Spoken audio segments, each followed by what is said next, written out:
Welcome to Cover 24. This your host, B Flow, co-host C's.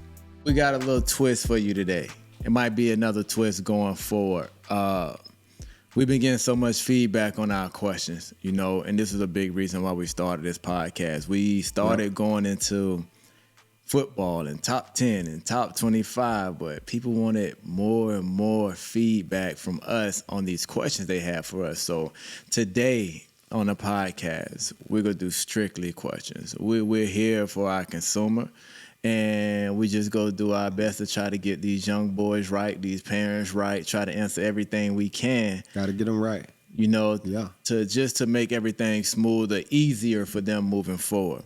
True. So with enough said with me talking about what we're going to do on this podcast, we go just dive straight into it. Let's do it. So the first question, they wanted us to elaborate on 2 podcasts ago when we first let them know on when a kid and a parent disagrees on what college they should go to, right? Right.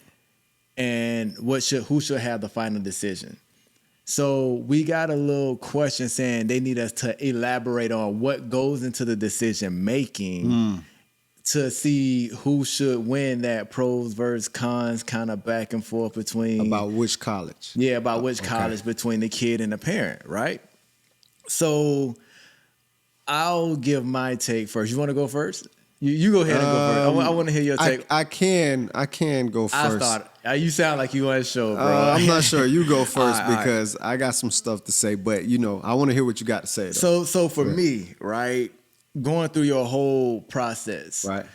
First, you got to pick your top 5 where you would want to go, regardless on who you got to offer from, right? Would you just be in a high school, perfect world, perfect scenario? These are my 5. That's a right? good point. Yeah. So then when you get your college letters and you get your offers, see how many schools are in that top 5. Off of your dream list. Off your dream list. Yeah, I got Everybody, you. it's going to be some 5 stars where every school that's on your dream list offered you, but 95% of the players, their dream list teams, all of them not going to offer. So that might not even be one. Might not even be one. Wow, that's but crazy. If you do have a team that's on that list, that narrows it down. That drops, just all those different schools who don't even really matter because you know what your dream list school is, right? Right. So we're going to talk just if the process of elimination don't knock them down, then still 5 out of 5. I like this. Yeah. Remember who recruited you first and early. Oh, yeah. Right? I do. So if you got a top 5 school who is on your dream list who offered you, if you got a team and one of those teams offered you as a sophomore and they've been in communication with you through the whole ride, kept showing you love, kept showing how into you they are, you might want to put them on the top of the list before somebody that just came your senior year, seen you had 40-something offers, then they put their offer in. Yeah. You know what I'm saying? Cause it's a lot to think about. You know how recruiting goes. Sometimes a lot of schools just jump on a bandwagon. They see a couple, they see a couple schools in their conference offered you, and then now they just want to throw that offer in. They don't even know if they like you that much. They just want to take away a potential competition for them. Like, I know schools do that. I mean, I love the point you're raising right now. Exactly. So then the next step to just processes of elimination, right? Right.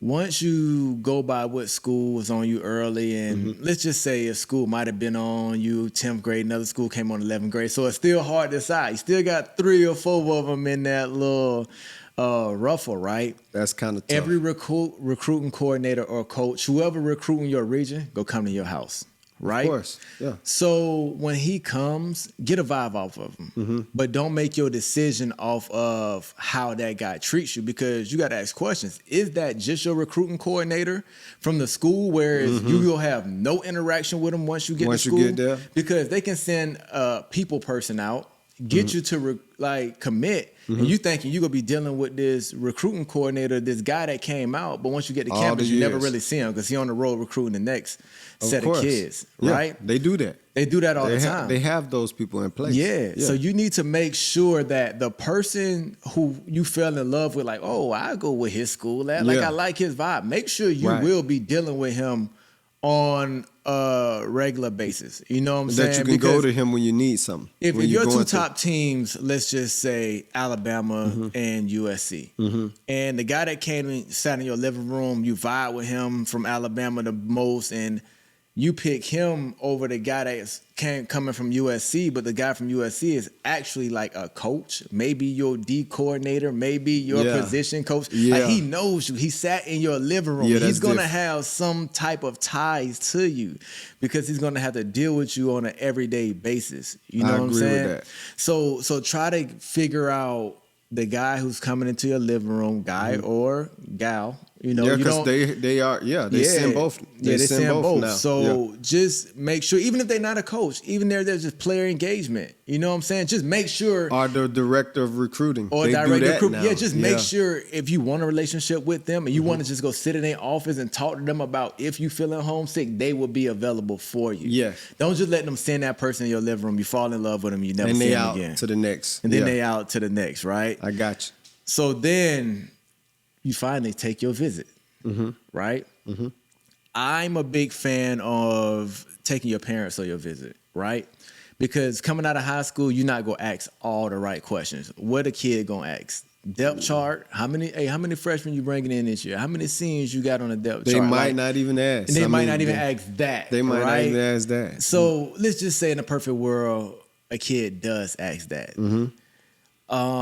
I feel that those are only the questions he's going to ask about playing time. And he's going to get around the boys in the locker room, see how the vibe is. Campus life. He going to see how cool the coaches is. Yeah. And that's kind of it. Yeah. The parents, they get to see, hey, what's your graduation rate? Do y'all get tutors for my son? Because he's going to need tutors, right? Yeah, he's going to need help. How many players been academically ineligible? Because you can be just thinking strictly football, but if you don't get tutors, if you don't come up in a neighborhood or environment full of structure, it's going to be hard to just turn that on when you get to college. You know the workload is a lot. The workload is a lot. We know you're going to need a tutor in place. And I know this sound like y'all talking about all that smart stuff, but you need that. You need all of that. Because you have to be academically eligible to play football in college, just like high school, right? And they have to have the infrastructure already built at that school to where when you go there, like we had Colin Howlett. Remember, we had Colin. Yeah. We had study hall. Yeah. It was mandatory. If they don't have that,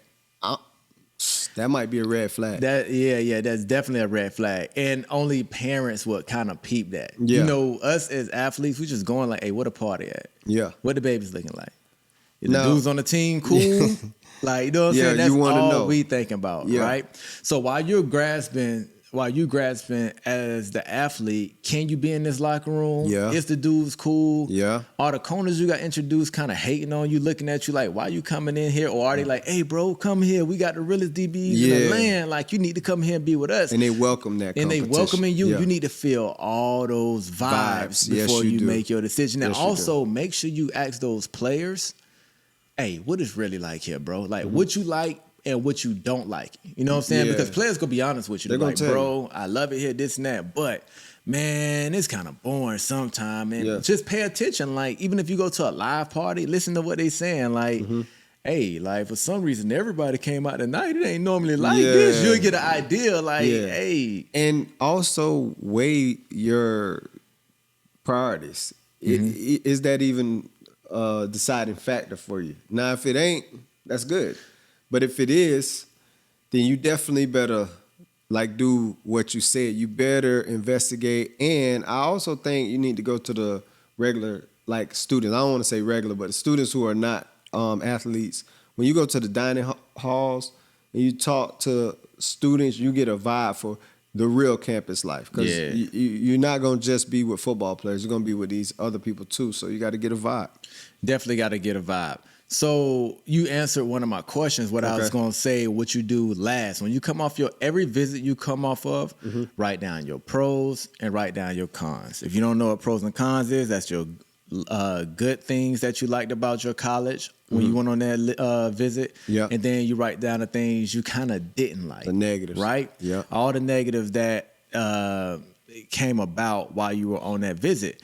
And while you making your list, you got to have deal breakers. Oh yeah. You got to have 2 or 3 deal breakers. That's like, a great listen, point if right a there. You school gotta have doesn't have this, or they do have this, like, I'm not going there for sure. Yeah. If that's on your list, just scratch them out. Yeah. That'll help eliminate decisions for the most part. So right? you gotta like have your deal breakers before you ever go on a visit. Yeah, have them gotta before you even go. Written down somewhere. Yeah. All right. Definitely. This has to be, when you choosing where you're gonna be for the next 4 years, it got to be well thought out. That's you know dope. what I'm saying. That's a you great just can't idea. just be freelancing, going out and be like, hey, this game was live, this party was live, I'm there. You can't do that. You can't Yeah, really do that. can't do You that. know. And then the last thing I say, just after you write your pros and cons, man, you and your people pray about it. You feel me?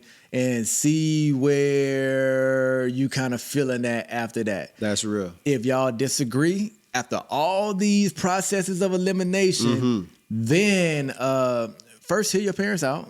See why they chose the school they chose. Yeah. You know what I'm saying? And then give them yours. Then give them yours. Yeah, And then do y'all that. gotta come to some kind of agreement. And then if you still don't come into an agreement, after you really put some thought into it and you heard them out, they heard you out, then Right. ultimately, like we said before, you got to make the choice that's best for you, because you're going to be the You're one gonna be there you're going to be the be one at that school for the last walking 4 it out. years. That's right.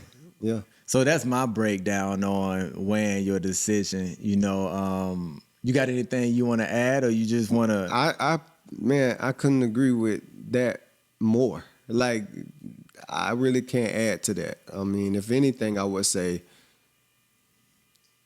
decide at the end that you're the one who's got to be there, and know that your family gonna support you either way. But if you're gonna take into consideration what they have to say, I think you should weigh what they said versus what you said, and just be honest. Like, don't lie to yourself. Like, Yeah. if they right, go with it. Dog. Go You with know what it. I'm saying? I got you. That's I about got it. you. Question number 2. This kind of hit home for me, because a lot of athletes feel this way. I felt this way before. Yeah. And the question is, what do you do when you feel like school isn't for you, but you know you have the talent to be a D1 athlete? With that, I want to dive into it real quick, and I'm gonna tell you, a lot of us, when we came out back in the early 2000s or whatever, we didn't feel like school was for us so much, but we were in love with football. We knew that football would take us far. Some of us were going to the pros because we had aspirations of the NFL, and some of us knew that it would just take us out the hood and show us a new avenue, and one avenue leads to another. And when you say that school isn't for you, I would even ask, do you mean like you have bad grades, or you're not interested in the academic part of it? Because at this point, in order to play football, you still have to go to school. You have to. I weighed my options. I said, you know what? I don't really think school's for me, but I love reading. I love like certain things I like to learn, but I didn't necessarily think I was just this studious person. But I love football. I love football more than I didn't like school. Yeah. And so you have to make that decision. And if you love football more than you don't think school is for you, then for me, I'm not going to tell you, but for me, I went along with school in order to play football. And what I found out was school was for me. I just didn't know it until I got there. So I would say give happened a yourself lot. a chance and weigh the pros and cons again. Do I love football more than I dislike school? And if that's the case, you got to go with school. That's just me. Okay. So that's a great answer. For me, right? This kind of hit home because I missed my sophomore season in high school because I didn't have the grades, right? And I always thought I remember that. school wasn't for me. But what I realized was I was lazy in doing schoolwork. So you got to know. It was things that didn't interest me, and it was almost like, why am I learning this? I'm not into this, right? Oh, But that's real at the good. same time, it doesn't matter, right? Because at the end of the day, like What do you mean mentioned, by it don't matter?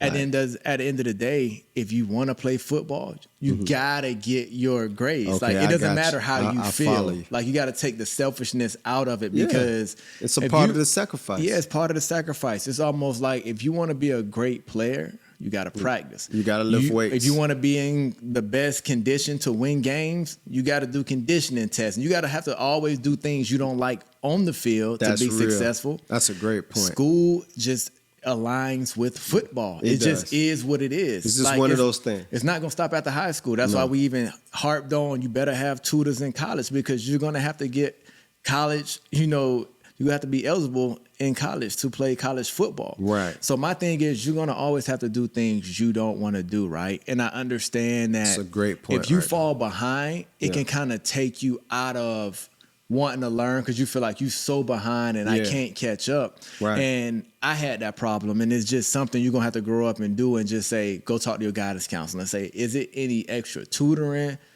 after school tutoring, night school? Because I went to all that just to catch back up. And we're human beings. Once I caught back up and I knew what was going on in class, I didn't feel like school wasn't for me no more, right? So we're That's human a great beings. point. Every human being Yeah. love words affirmation. When you hear, you're doing a good job, B, Yeah. good answer, B. You get Yeah. a B or an A on the test, you're like, oh, hold on, I'm in the game. Like, I'm getting good grades now. And Interest went up now. yeah, now you're interested in different things you didn't even know that you would be interested in. That's all school is. School is a whole bunch of different subjects thrown at you just to see what sticks to you. Because coming from middle school and high school, a lot of people don't know what they're interested in, what they want to be when they grow up. They don't. So all these different subjects and electives is throwing a lot of stuff at you to see what you might like. Right. And that you can grasp onto and then go to college and pursue it even more at the next level, right? Right. So while you're in high school, man, just take it all in as a learning process and also build that muscle memory of learning because once you get to college and if you're fortunate to play in the NFL, those playbooks so thick. Oh, yeah, So that's like when you're in school. high school, you got to just get in the habit of learning different things, studying. learning, Yes. learning. You got to. Don't even think about it as a subject you're studying and learning. You're just putting in that muscle memory and that habit of just studying and just being able to grasp basically playbooks when you go on And the the field. recall stuff. You have Yes. to be able to recall. And one thing I want to say too is that, okay, you say school isn't for you.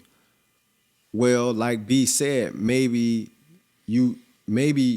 it's certain subjects that's just not interesting because in the real world, if you don't go and play football and if you don't make it to the pros, you're going to get what they call a job. Everyone gets one. And on your job, I should say, you ain't going to always like what you're doing. Matter of fact, most people don't like their job. Even They just do NFL it. players don't like the franchise they playing for or like the All city the they time. playing in and they stuck. So you're not All the going to time. all the time like what you're doing. No, you're not. So- Most of the time, the thing you get paid for, you ain't gonna like doing. And even when you play in the NFL and retire, you're going to have some type of education because you're going to start your own business. You're only early 30s when you're done. That's true. So you're still young. You're not gonna just So you're stop. gonna still need something to fall back on. Like I love real estate right Real now. talk. I wish I would have studied real estate in school instead of having to go back and learn it 10, 15 years after I've been in school, right? So would you say that they should go, if they do go to school, go into it with a mindset of, like I told this kid that I helped get recruited to a prep school just in August. Matter of fact, I helped him get recruited and he'll be starting there in January. He's interested in cars. So I told him, I said, you know what? Go there. They have all these different trades. Go there. Either go and get knowledge about cars, because they do have a trade program, or he's interested in real estate, like building out stuff and refurbishing. I don't know what you call it when you redo a home or whatever, but he's into that. They actually have that program. So he loves football. He doesn't love school. But when I told him about that program, he said, you know what, I'm going to go. So he's going there for the program. So would you say they should go to school with the mindset of, after all of it is done, after football is done and all that, go there with the mindset of what you want to do when you're 35. And it's hard, You know what I'm because saying? when you're young, all you want to do is play football. But That's we right. never are told, once we're done playing football, we still have to do something. Yeah. You can let your money work for you. You don't have to go find a job and work hard labor. But Mm-hmm. even running your company, you want to know what's going on. Like, you want to have some kind of knowledge and not have everybody telling you, hey, we got to do this, or we got to, and they're teaching you about your own company. So at the end of the day, That's while you're real. going through this process, even middle school, high school, learn everything. Even when you're taking Spanish class, learn it. Because right now, while you're an adult, you're going to wish you knew different languages. Other languages. I went to Cuba a couple years ago when they first Right. opened it back up,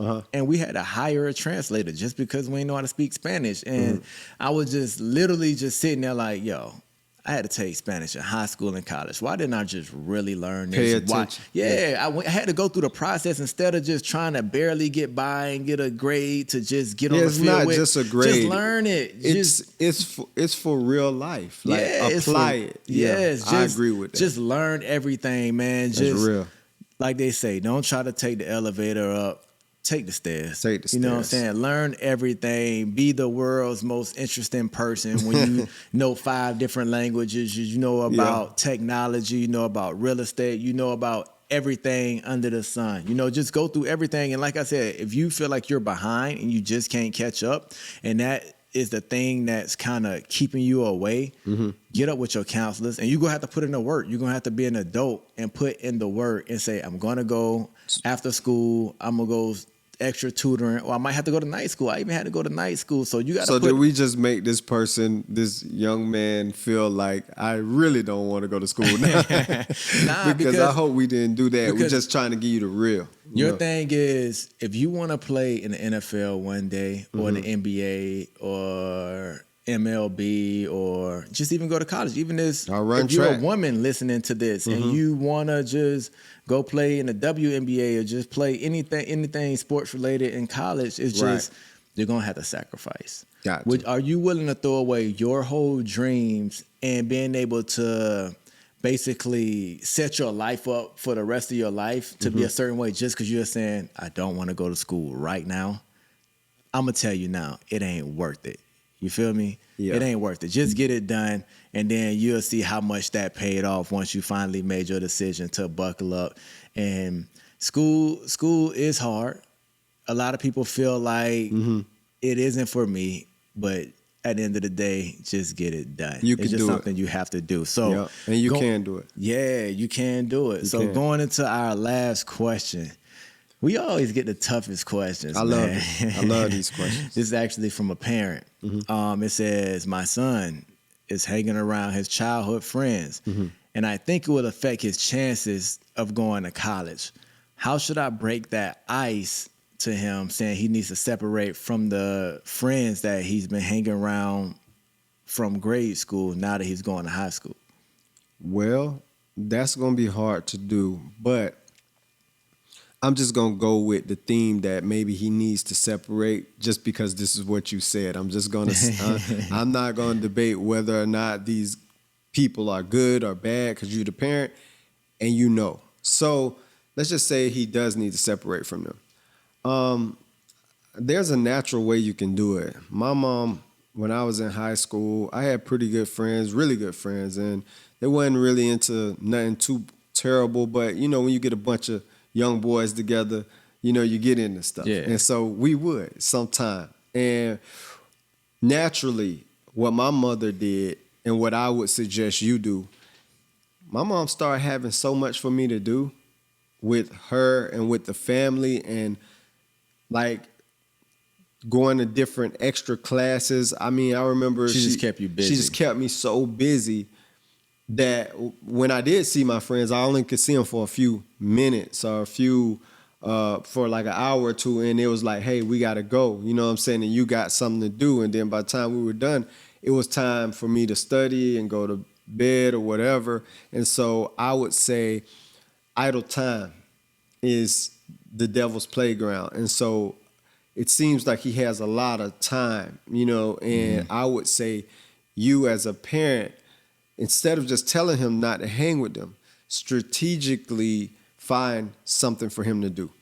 I agree. And I understand what she's saying because a lot of kids end up being the product of their environment. Of course. You know, We sponges. when I was in middle school, I went to a rough middle school, like in 6th grade. And a lot of us barely got out of middle school. You know, I'm talking about like fell into 6th grade. It's just because the school we went to, at the end of the day, nobody was focused on education. Like the guys that was there. That's so crazy. I played Little League football from the age 8, right? Of course. All the athletes went to one middle school, and all the boys from the projects who didn't play football, who just went to school just to have fun, holler at females and fight, went to another middle school, right? I'll bust them there. And I went to the middle school with everybody from the projects and that wanted to fight, right? So every day, that's what we was doing. We're just hollering at females and fighting in middle school, right? In middle school. In middle school. So my grades were terrible, the worst they ever been in my life. And I looked at it like, what? Like my grades just like everybody else's. School is hard. So School you thought it was isn't cool for because me. everybody else was. Yeah, I'm like, everybody else getting bad grades. Like, this is a smart school. What you expect us to do? Like, it's hard. As soon as my parents switched me over to the other middle school with all the guys that I played Little League football with, they went to that school and they ran track, they played basketball, they did everything. It was a sports school. Yep. My grades switched like this. I was all of a sudden eligible. I started almost getting honor roll, and I sat back and I was just like, I'm still the same smart kid. It was just when I was over here, I didn't realize when I was with this group of friends that this is the road it was taking me down. And I couldn't see that. Only my parents could see that. And I feel like this is what's going on in this question. You know, like if he continue to hang around this crowd that doesn't care about sports, but you have the ability to basically, not even if it's sports, like if you just have the ability to separate yourself and get an academic scholarship. Yeah. I understand what the parent is saying. It's just like you have to So be the one to put that in your kid's ear, and they're not even going to listen to it. Like sometimes you just have to do it. You have to. You have to take action. Because I never feel like your kid is. They get to an age where you take your hand off them and say, "Hey, they grown. They got to learn on their own," because they'll never learn on their own.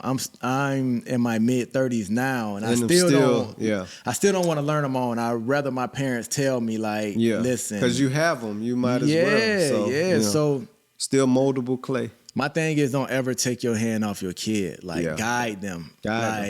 Show them the ropes, because they really don't know, and they will thank you in the end. You would rather them be mad at you for a couple weeks for you being hard on them and telling them what to do and who to hang around. That's true. Rather than it's too late, they never went to school. 3 years after high school, they looking up and saying, man, I wish I kind of would have listened, because you never get that time back. Yeah, because they don't know what they want to do at this age. And like you say, man, you made such a amazing point that you don't take your hands off them, because they're the pottery. Like, you're the potter and they're the clay, and you still molding them, and that's good. Like, you encourage the parents to stick in there and do what our parents did. That's what our parents did. So the thing, just open them up. If you have a college near, just take them like to a college campus. Let them see a college campus. That's if real. You have if you live in a city where they have a professional football team or near a professional football team, you don't have to, if you don't have the money to go to a game to open his mindset up, like that could be me playing one day. Yeah, forget hanging on the corner. I can be driving these cars, playing on that field. If you don't have the finances for that, that's what training camp is for. Training camp is free. Let him go see NFL athletes work and practice.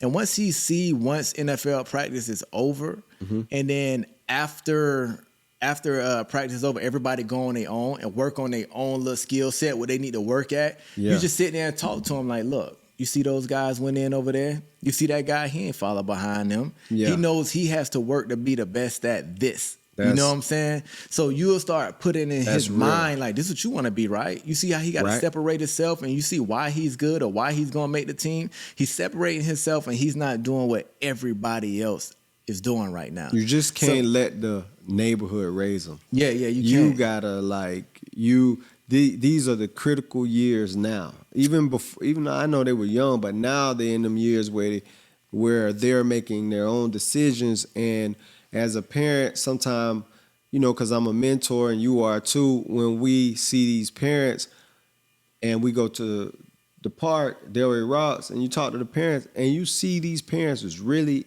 on these kids. They really, hey, you got to go to practice. You remember Delray Rock days. Yeah. And the daddy's out there like this and the coach on you and then the mama's there and we call them Delray Rock mamas and they right there and they not giving you too many minutes to, it ain't too much downtime. Nah. So you on to something right there. Yeah, so just instead of just telling him what he needs to do, sometimes you got to show him. And if you work 2 jobs 100%. And this and you can't get them out there, that's why mentors are so important. Yes. And I salute every mentor, no matter if you get the credit for it or not. Because you can put him in your mentor hand in your city and see if your mentor can go ahead and show him these different avenues to where he doesn't have to follow behind what everybody else do. So salute to the mentors, man. Yep. Salute to the parents that's getting involved, asking these questions. Salute to the kids that are sending in these questions just to get some kind of feedback on trying to change their life trajectory. Real quick, what action can they take? Because I know we said what they kind of should do, this, that, but just real quick, what's one action that parent can do to separate her child from this bad crowd?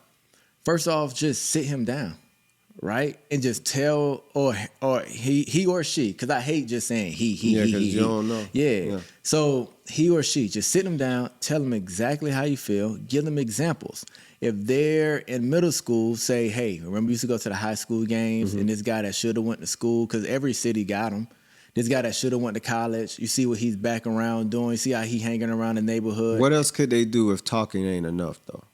But that's why I said you got to start taking them. Take them to a college. All right. Say, look how cool college is. You see, the men and women jogging on campus and they going into the dining halls and that's big. Do little stuff like that. And then that's why I said also, if you have a professional team or a professional college, you got to have a college near somewhere. You got to have a college near you where you can go to their spring practice or they open practices and let him sit in the college bleachers and let him actually see. Or take them to a show if they're the type, or her. If they're the type that ain't into sports, that's fine. But you got a theater around there. You got something that's different. Open them up. Show them different avenues. So open them this up. What you want to do. Yeah. This is what you want to do in your professional career. I'm going to take you somewhere to see. I'm going to let you see it. I'm going to let you get that vision in your head that this is where I want to get.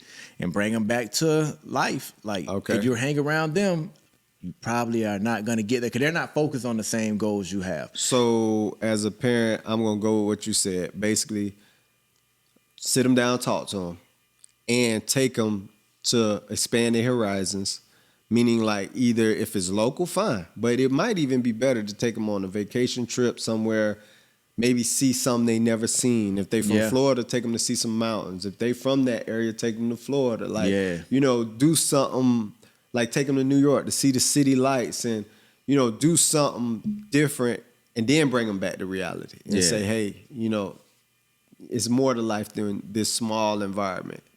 That's a good point. For sure. So the quote of the day: sacrifice is a part of life. It's supposed to be. It's not something to regret. It's something to aspire to. Couple 24.